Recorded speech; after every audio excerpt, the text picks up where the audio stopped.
السلام علیکم ناظرین۔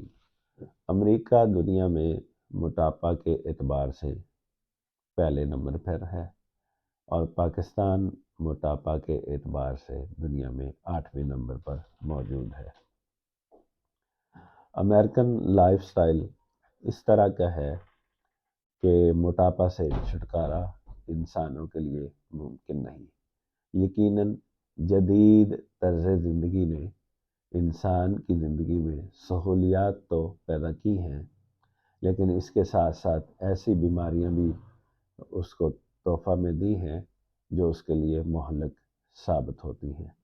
سب سے زیادہ مہلک بیماری کو متاثر کر رہی ہے وہ دل کے عوارض اور دل کی وجہ سے اموات ہیں۔ امریکہ میں ہر وہ فرد جس کی عمر 30 سال سے زیادہ ہے اس کو کہا گیا ہے کہ آپ اسٹیٹن میڈیسن لیں، یعنی ایسی دوائیاں آپ مستقل استعمال کریں جو دوائیاں خون پتلا کرتی ہیں اور خون سے چربیوں کی مقدار کو کم کرتی ہیں۔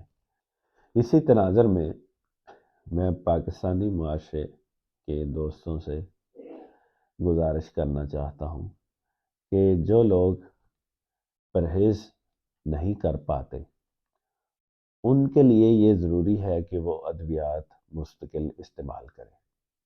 اصول تو یہ ہے کہ آپ کو اگر کوئی مرض متاثر کر رہی ہے تو اس مرض کو بڑھاوا دینے والی غذاؤں سے اور ماحول سے آپ اوائڈ کریں۔ مثال کے طور پہ اگر آپ کو بلغم سے متعلق امراض ہیں تو آپ ٹھنڈی کھٹی چیزیں ساری زندگی استعمال نہ کریں۔ اسی طرح اگر آپ موٹاپا کا شکار ہیں تو آپ چکنائیوں سے پرہیز کریں۔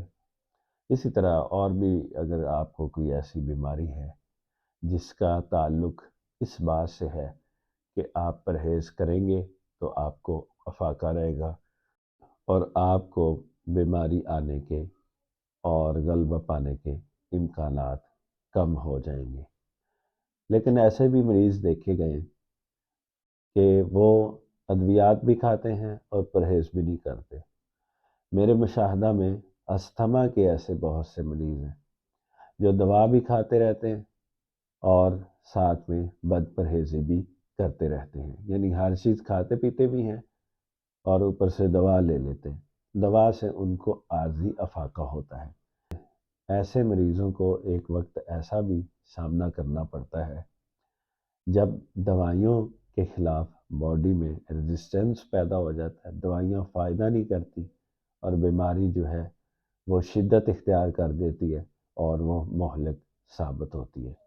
اس لیے بہترین طرز زندگی یہ ہے کہ جو چیزیں آپ کو متاثر کرتی ہیں آپ ان کو جوانی میں ہی چھوڑ دیجیے۔ ایک حالیہ تحقیق میں یہ ثابت ہوا ہے کہ جو لوگ اپنی جوانی بہتر انداز میں گزارتے ہیں، جوانی میں بیماری نہ ہونے کے باوجود محتاط زندگی گزارتے ہیں، وہ بڑھاپا بھی بہتر گزارتے ہیں دوسرے لوگوں کی نسبت۔